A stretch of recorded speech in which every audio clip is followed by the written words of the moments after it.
many interesting foundations in concerning emunat chachamim, via faith in the sages. Here you go. Okay, thanks. So it is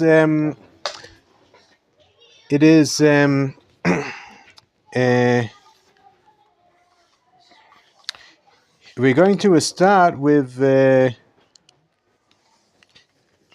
question, but according to a halacha, what actions do businessmen have to do when they want to close a business deal, that it is going to be valid according to a halacha? Do they need to have a document and two witnesses looking after it or something? Or do they need a document and two witnesses that testify that it actually happened? They don't need such a thing. No, you just if they buy a real estate, so you need a shtar. But I'm talking about a merchandise, immovable merchandise. Must be a gesture that the item is transferred from one person to another. Like, for example, good. The buyer takes it into his possession, takes it into his hand, maybe this, or the seller very good gives it to him, something like that. That's correct, but it's called meshicha. That you have to the purchaser has to actually take the item into his possession.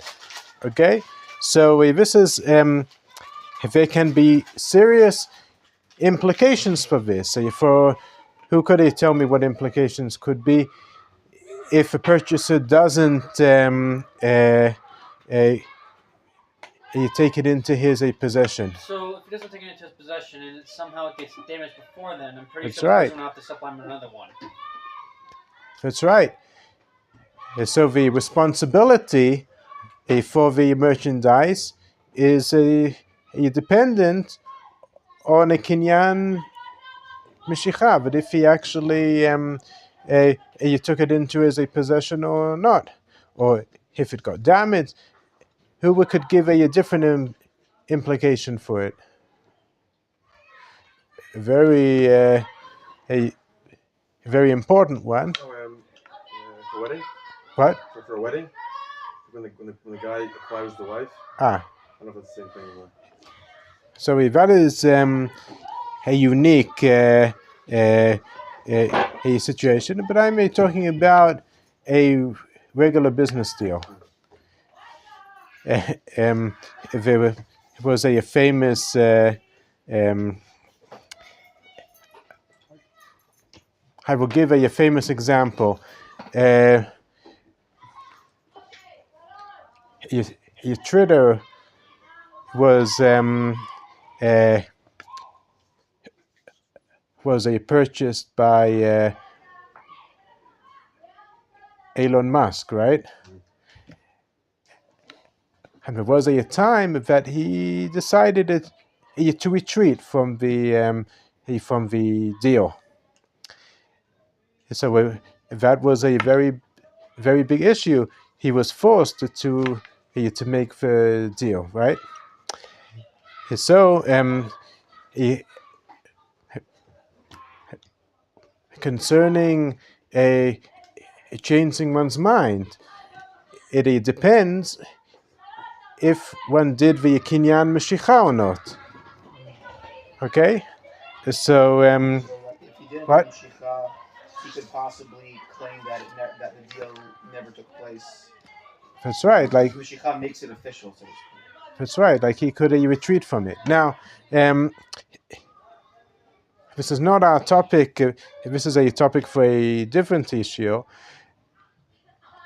But in the diamond industry, you do not need to do an actual kinyan in order that the deal is going to be valid. You would just have to say two words. Does anyone know which words? from Tokyo to Japan, they say Hebrew words. They say Mazal Bracha. Yeah, and this is a sign that the deal is his official. Okay, so if you look in the Talmud of a Kiddushin, somebody said that he was studying a Kiddushin this year. Yeah. We started on Kaftet though, so this is before. Kaftet. Okay, so this is just before, but this is something very important. Like it, you can't understand Kiddushin without it. It actually appears in all of the Shas. So I'm going to just read it in the Hebrew and then in English. Rabbi Yochanan says, Devar Torah ma'ot konot, u'ma ta'am amur meshicha kona, gezerah Hashem hayomar lo nisrafu chitecha ba'aliyah. Who wants to read the English translation? I'll read it. Tractate Kiddushin, the opinion of Rabbi Yochanan is stated, according to the Torah law, an acquisition is made by handing money. Therefore, why was it decreed by the sages that only Meshicha gives possession as a precautionary measure, lest he, the seller, say to him, the purchaser, your wheat was burnt in the law. Okay, thanks. Who could explain what the Talmud is saying? What is Rabbi Yochanan teaching us? Based on my understanding, it's like after the purchaser purchases an item, he can declare whether this is damaged or not and complain to the owner of the goods. So that's why Okay. Okay, great. So Rabbi Yochanan is actually you're teaching us, but there has been a takana. What is a takana? It is an authoritative decree. You can, in this, concerning what we are talking now, it is about a business ethics, but it could be a takana of a chachamim, could be on any topic. But over here, it is concerning a business. That the sages, they wanted to protect the purchaser. But according to the Torah, the law, the original law of the Torah, a deal is a final once one gives money, the payment for the merchandise. So let's say that somebody bought wheat, okay, and he paid a sum of money. This is a final. Now, where is the wheat currently? It is still in the possession of the seller, right? Yeah. And what happens if it is a fire? In those days, it was very common that a fire would start up. The seller wouldn't bother to save the wheat because he would say, it doesn't belong to me. Since the purchaser gave me the money, so it is not my responsibility. Now, it is serious to put out a fire. Like in those days, we didn't have a fire extinguishers, and they also didn't have water. You had to went to the well to bring a water. It wasn't that simple to put out a fire. Rabbi, I just wanted to confirm: because this sound like insurance, isn't it? What? Insurance. Oh, insurance. In those days, we didn't have any insurance, but these days it is easier. But the question is, also in these days, if the insurance covers it, it depends whose responsibility it is. For example, let's say you buy something on Amazon, okay? You paid the money already, okay? but the item, it didn't come into your possession yet. It is, you're still flying over the Atlantic Ocean. Yeah. Okay, and then suddenly there's a Russian submarine that fires the UPS plane, and Wow, it's a vivid dream, Rabbi. and the item is lost. Okay, the item is lost. Not to mention that a failed war would break up, but the most important thing is the item, right? The pilot's message. What? Chas v'shalom, of course. Pilot said it. Right. So the question is, the question is, whose responsibility is it? Does Amazon have to pay you for the item, or is it your responsibility? Right? You paid already for it. Of course they will. But you didn't take it into your possession yet. So according to halacha, they don't maybe. Amazon didn't follow halacha. So Right. maybe if Jeff Bezos comes again. Right. So the so according to the original law of the Torah, you have to it is your responsibility, because that you were paid for your money. It doesn't matter if you took the item into your possession or not. But a Chazal understood that it could be very difficult. The sages understood that one has to protect the purchaser, right? Has to protect the purchaser from a Russian submarines, and to so Chazal said that it is a true that according to the Torah, the money, he closes the deal, but just if you would take the item into your possession, so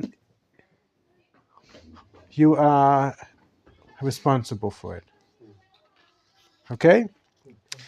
So this is what the sages said, okay? That you have to actually take the merchandise into your possession, and this is going to make sure that the seller is going to remain responsible for the loss or damage of the merchandise. Okay, so according to Rabbi Yochanan, Amazon is going to have to pay you for the item that you brought, even if a plane was hit by a Russian submarine. Okay, right. The Russian submarine part isn't mentioned in the Talmud Ezra. That was only my example. Yeah, no. Okay. Yeah. So, for this halacha, how would it work if you're like buying something that's not physical? Okay. Very good. Very good. Very good. Very good. A question. Very good question. Excellent question. Probably a certificate, but in our day and age, it is different, because that all the deals are done digitally, right? So the moment that you type in the digits of your credit card and press a send, so that is the deal. So it's a very big question. How would it work nowadays? I am just going to say that perhaps it could be similar to the acquisition of diamond dealers, that they just say Mazel Brache, that there's very interesting sources concerning this, and the poskim say that it is valid because that there is something called a yisitumta. Yisitumta means the minhag, the custom of the merchants. So everything that is according to a custom of the merchants, it is also valid according to a halacha. So in these days, if that we close the deals by entering a credit card number, so perhaps it is valid. And also, the customers are changed because that Amazon is responsible until the merchandise it comes at your door. And if it doesn't reach your door for any reason, that could be, they have to send you another item or to reimburse you, right? So the things have changed, but the principles of the halacha are still the same. Now, we are going to examine a very interesting question of the Tosafot, okay? It is a mind-boggling question, okay? So, let's see what the Tosafot asks. It is in a source 2, where it says the question of the Tosafot. I am first going to read it in Aramaic, and then I'm going to explain it, and then I would like to hear from you what could be the answer. Okay? ואם תאמר, עמי עקרו קניית מעות, שהם מדאורייתא לגמרי, ותקנו שתהיה משיכה קונה, ולא מעות. הבה להו לתיקוני, שיקנו המעות עם המשיכה, דהשתא לא מעקרא קנייה דאורייתא לגמרי, ולא יקנה מלמיכה, שמא יאמר המוכר, יספו חיתך, כיוון דמצי למד הרבה כל כמה דלא משך. So the Tosafot asks a great question. And he asks, why did the sages remove the original law of the Torah completely? If they could have issued a decree saying that also Meshicha is going to be valid, and also paying money. Why do you have to take the money out of the equation? You could have a deal that it is only considered final and closed when the buyer also pays money and also it takes the item into his possession. Why do it take the aspect of the money out of the picture? Good question, right? Because over here we gain many things. We keep the original law of the Torah, which is always important to keep the original law. And also, if we wanted it to protect the purchaser, we protect him. He is protected because that even if he paid the money, if he did not take it, the item into his possession, he could still change his mind, and he is still not responsible. So why didn't they add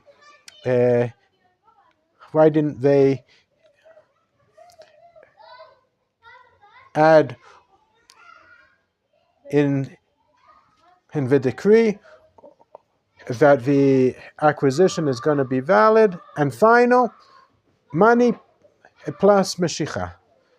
Yeah. Possibly because the money is not, in every transaction, the money is not always given right away. Sometimes there'll be a condition where maybe in the future or tashlumim, things like that.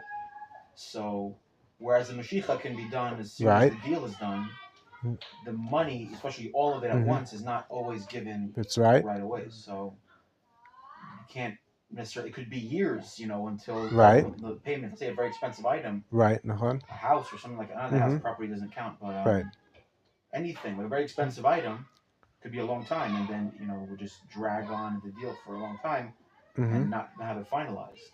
So beautiful. Where you continue this line of your thought, and you tell me,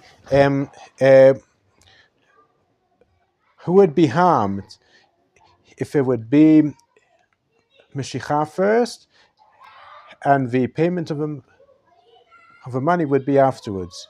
Who could be harmed? We tried it to protect the purchaser, right? But seller. Why would he be harmed? Because the buyer, purchaser would have the item. That's right. And the seller wouldn't have all of the money. And the That's item right. would be his. That's right. And the same scenario could happen that there could be a fire. Let's say that he purchased bags of weed. This is the classical example, okay? Sorry, it is not a briefcase with a laptop, but this is the example, okay? Bags of wheat. What? Right. Right. That's right.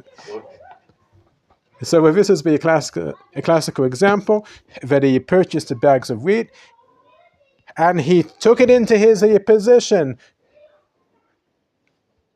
and he had it in some warehouse, and then a fire broke up, and then the buyer is going to say, "Oh, it isn't mine. I didn't pay the money yet. It still belongs to the seller. I am not going to bother saving it." So over here we could see something extraordinary. We thought that the whole idea of the decree of the sages was to protect the purchaser, right? But now we could understand that the decree of the sages is exact, because if we are going to say that it is also the money and also Meshicha, the seller is going to be harmed from it. So the decree of the sages, it comes to protect also the buyer and also the seller. So this is something beautiful, because we could see that it is that the decree of the sages is exact. You cannot add to it, and you cannot subtract from it. You have to follow exactly what the sages said. And what the Tosafot did here,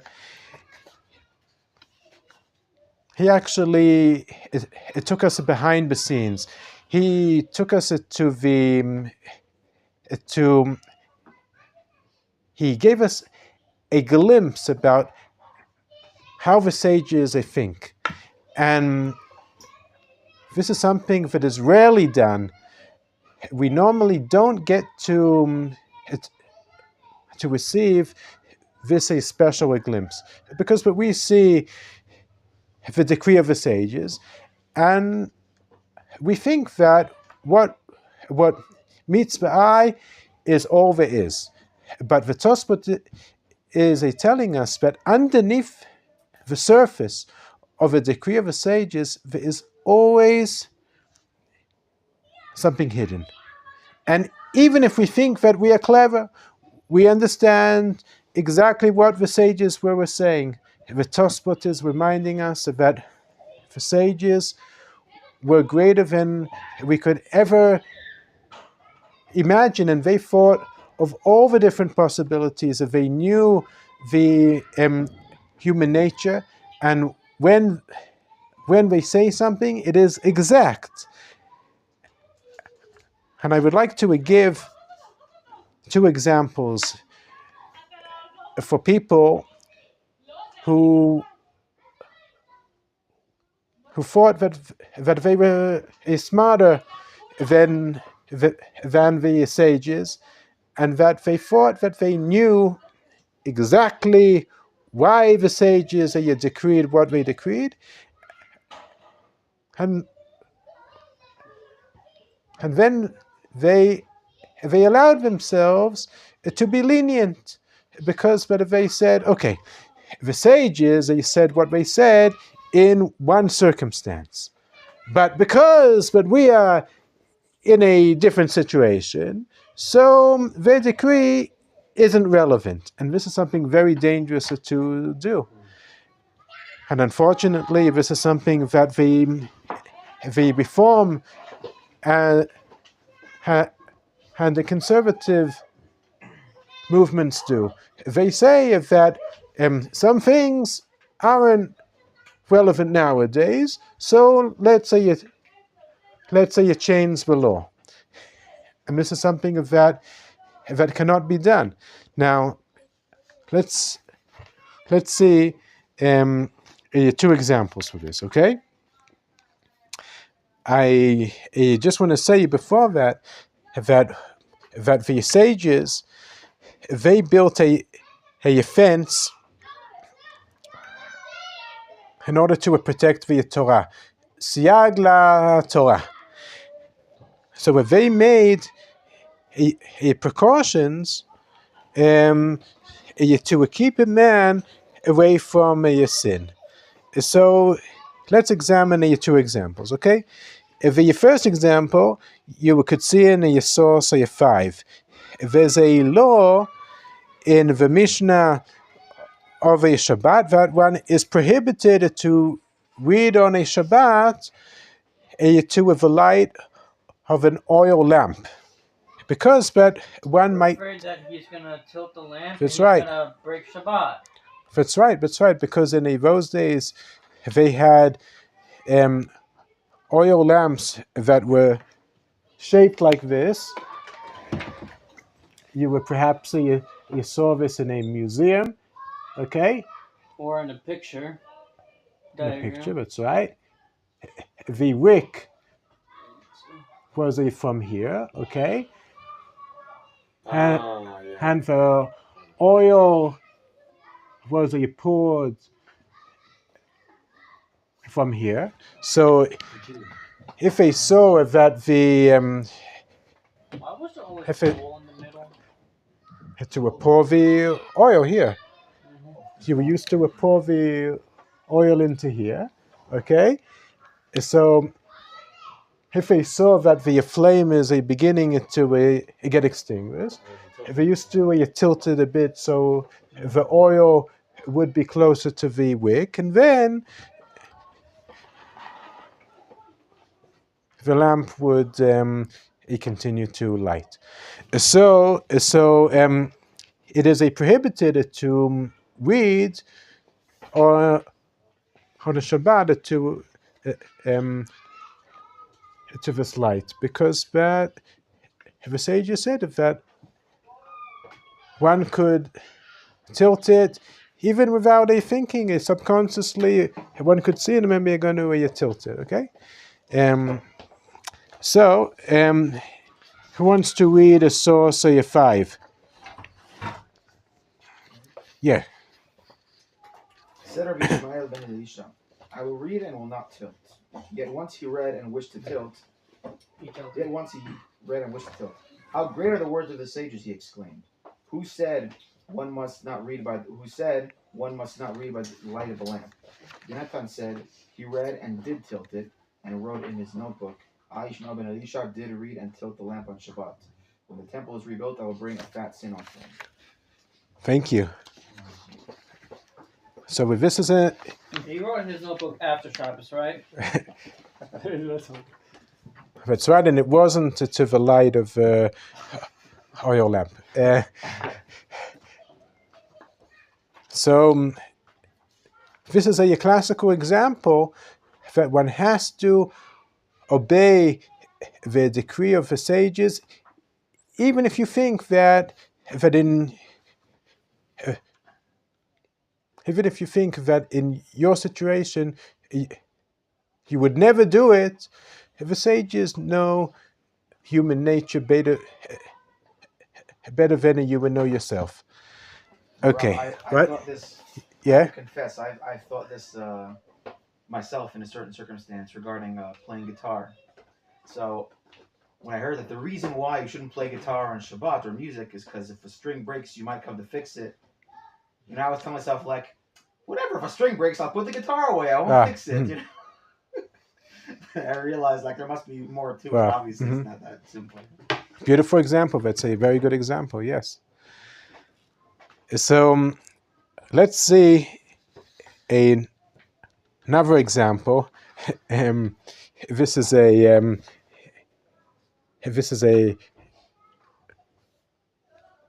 beautiful example of that is always under discussion. Okay, even nowadays it is a controversial, and I'm talking about the prohibition of a chalav akum. A chalav akum is non-Jewish milk. So, for example, if you would go to America, basically. That's right, and you want to buy Hershey chocolate milk, okay? Chalav nochi, that's right. Could you drink it or not? In America, there's a psak of Rabbi Moshe Feinstein that he says that because the government supervises it, so it's okay. But what if you go to Kenya, okay, or to Madagascar, okay? Who knows what they're milking? That's right. That's Probably right. not a cow.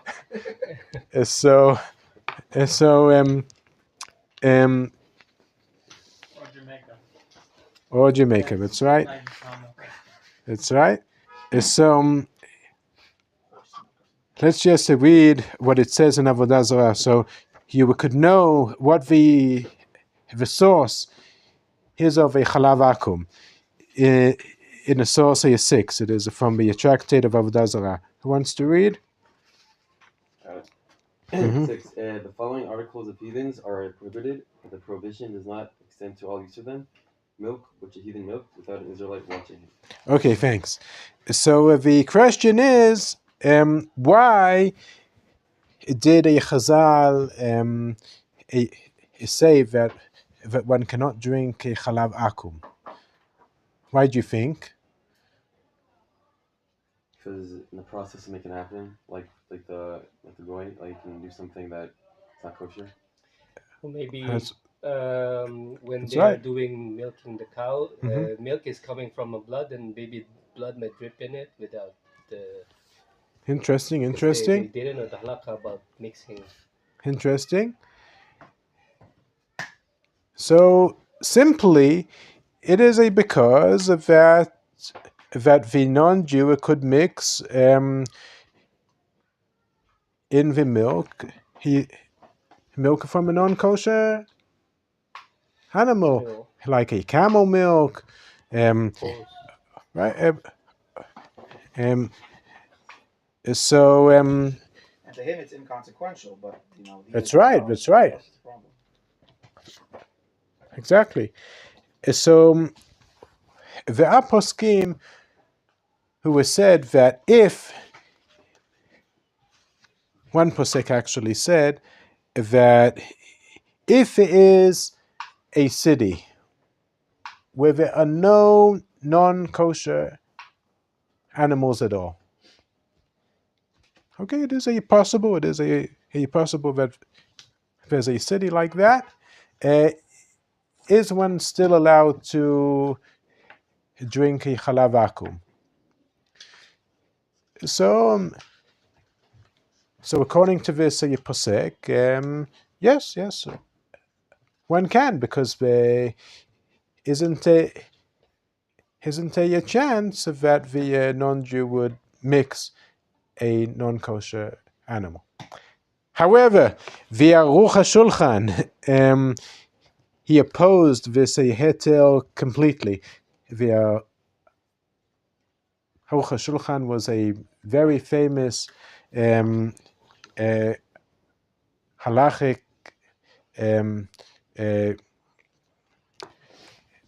authority, one of the greatest poskim who lived not long ago, just about 100 years ago, at the time of the Chafetz Chaim, and the good news is that his books are being translated into English. You currently there's a project you're translating his books. He's one who made like the Shulchan Aruch? Aruch HaShulchan, no. Oh, it's similar? There's no That's right. The Shulchan Aruch is a Rabbi Yosef Yakara, 500 years before, but 400 years before the Aruch HaShulchan. What he says like this. Who wants to read? It is just below number 6. I forgot to give it a number. Indeed, it has become clear that according to the opinions of all our rabbis who were present, that even in those places where there are no non-kosher animals, in the city, and there is no fear of mixing non-kosher milk. Despite this, it is prohibited when a Jew does not supervise the milking. Those who are lenient concerning this matter, they do not know or understand that there is greater stringency in respect to divrei shofrim, the teachings of the scribes, than in respect to the Torah. Thank you. And he says something very interesting. He says that one should not think that that one is smarter than the sages. That the sages only said the decree about Chalav Akum only in cities where there are non-kosher animals and there might be a fear of mixing them together. The sages had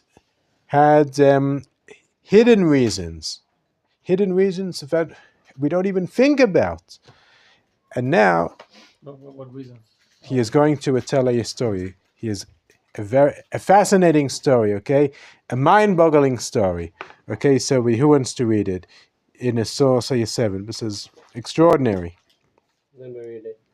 Aruch HaShulchan, when I was a rabbi in a certain city, one of the prominent members of the community came to me and told me that while he traveled to the capital city, he used to be lenient in the matter of drinking milk of non-Jews, relying on the heter that if there is no non-kosher milk in the city, one may be lenient. And he and other Jewish guests used to buy rich milk from a non-Jewish shopkeeper near their hotel. Once they debated among themselves, from where does this simple shopkeeper get such rich milk? He went to the shopkeeper and asked him, and he said that he buys at the butcher shop many brains of cattle and blends them with a large quantity of milk and cooks them together, and this is the rich milk. They were all devastated because of their great sin of eating trefot and meat and milk together. The man confessed before me and shouted, "How great are the words of the sages! Indeed, I have received from my rabbis that all the decrees of sages are, apart from their visible reason, have many more hidden reasons that they did not reveal." Thank you. So this is a disturbing story, but we wouldn't have thought that even in the city, this city did not have any non-kosher animal. Okay, all the animals were kosher. Okay, but he didn't think that the shopkeeper could have done something like this, that could mix, that could, sorry if it's going to be right. It's just like crazy how people do stuff like that. Well, he obviously wanted to make money, and that was his way to make money. Right. Right. The question I have is that if I'm going to say white. So Yeah, right. Some different colors. It's cooked, so with this it proves to us that the sages, when they issued their decrees, they knew human nature, and they knew that they thought of all the different possibilities that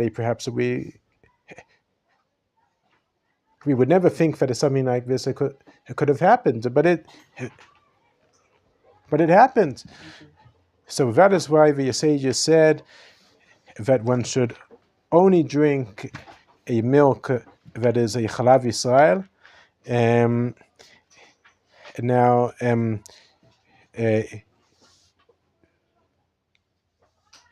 if somebody is in America or in the places that are supervised by the government, so there is the heter of Rabbi Moshe Feinstein, because that the bigger companies, you talked about the big companies, like a Hershey's, for example, they wouldn't do such a thing, because if they would have done such a thing, that's right. Yeah, right. It isn't worth it for them. It isn't worth it for them. Okay, so if they're going to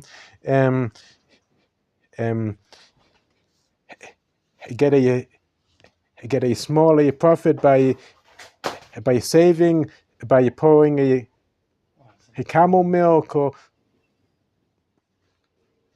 I don't know what, this is something else. But in places like Russia, for example, who knows what could happen there, especially in these days.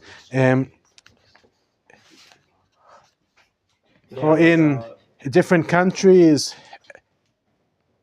that aren't supervised by the government, and there isn't a fear that the companies would get sued, so it's something else. But even so, it is important to note that Rabbi Moshe Feinstein,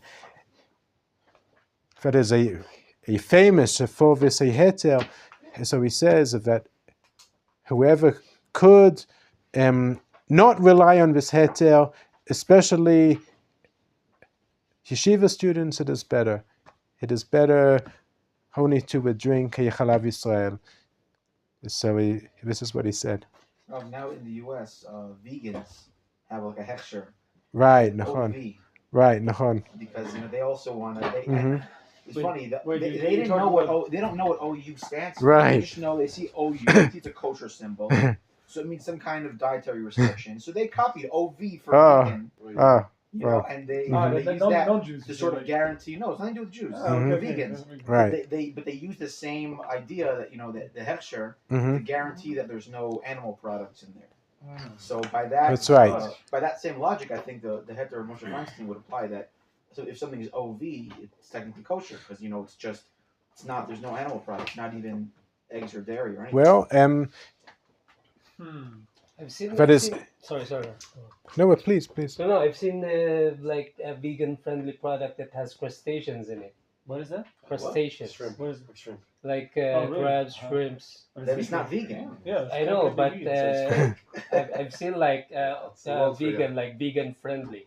It's vegan friendly. Vegan friendly. Okay, Yeah. Oh, it's friendly. It's not vegan. It's vegan friendly.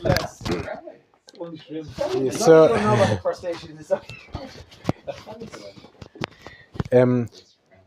what I wanted to say is that if a product is a vegan, it does not necessarily mean that it's a kosher, because there could be other issues to it. For example, like if it's a product made out of a seaweed, okay? What could be wrong with a seaweed? But in a seaweed, it is known that there are small crabs that are on the seaweed, and it is very difficult to check it. So we could have all the different signs of the vegan. It could be global friendly. It could be anything, but I think it's even more controversial. How environmental, friendly. What? Yeah? I think it's even more controversial than meat. What are you saying? About the meat, I think it's more controversial, even more than milk. About for what? The way they slaughter the animals, It's not treated in the shops. That's right. Like meat has to have. To provide meat for the market. And how many That's right. animals you need to kill every day. Mm-hmm. To make sure it is going to be kosher. That's right. That's right. You're talking about meat. It is very, very important to when you would go to a meat restaurant, and this is advice, but I know from experience. When you would go to a meat restaurant, it is always important to speak to the mashgiach. Once I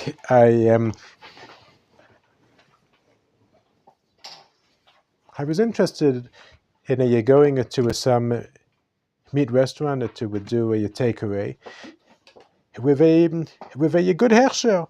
A good hersher. It doesn't matter what the hersher was, but a good hersher.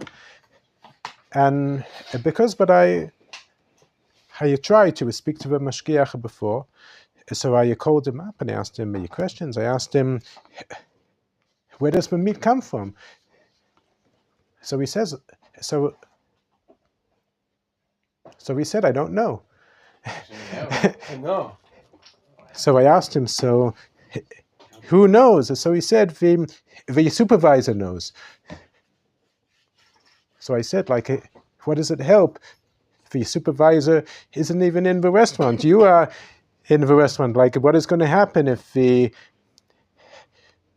owner comes and it says that the meat is finished, and I brought some new meat, and the supervisor says it's okay. So obviously I did not buy it from that place. It is very, very important to speak to a mashgiach and to ask him questions. Where does the meat come from? Who cooks it in the kitchen? Is it a bishul goyim or is it a bishul Israel? It is very important to ask these questions. So concerning kashrut, like you said, because there is a lot of money involved, so there's a very big a temptation to bring a non-kosher meat, because a non-kosher meat is very, very cheap, and kosher meat is very, very expensive. For example, I went to the supermarket the other day, and I wanted to buy a ground up meat. So for a smaller package, it cost 50 shekels. So it is very, very expensive. The meat is very expensive. So one has to be extra cautious and ask questions and speak to the mashgiach. It is very, very important to speak to the mashgiach. It also strengthens if you would go to a restaurant and you would speak to the owner and you would tell him that I would like to speak to the mashgiach. So it elevates the status of the mashgiach in the eyes of the owner, that the people are interested, the people are asking questions, and then he is going to respect the mashgiach more. So it helps the system itself when you ask questions and you speak to the mashgiach, and it also helps the mashgiach himself if he knows that the people are concerned about what he's doing. So that is just a few kashrut tips. But the main That's right. But the main the topic that we talked about is that the Tosafot gives us a glimpse into the inner world of the sages, how they issued their decrees, that their decrees are exact, and even if we think that we know why they decreed what they decreed, and we think that in our circumstances it isn't relevant, one has to know that they thought of everything. We are not smarter than the sages. They knew human nature. They were able to see with their wisdom all the different situations that could happen. So, yeah. The first example about the wheat. Yes. Isn't it possible for someone, like, for example, if me and you have a deal that I'll pay you back in a week for the wheat that you give me? Right. So like the first day, like, give me the wheat and I take it to my possession, and then I run away to a different country and I give you the money ever. Is that possible? Because I took it in my possession, so now it's mine. And the deal was like, I'll pay you the money like in a week. Is it possible for you to just run away and not pay? So the seller has to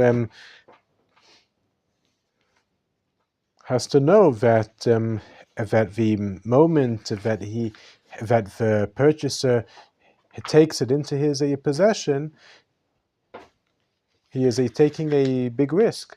He should receive the money first, and then he take it into his possession, or would do it at the same time somehow.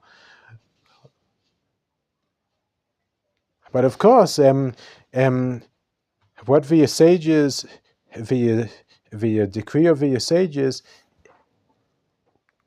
it isn't a theft, a proof. Right. There could always be ways how to steal, like the purchaser could also give him his money, and then you take out a gun and ask for the money back. Like, there is no end to the possibilities that could happen. Yeah. Okay, so good evening, everyone.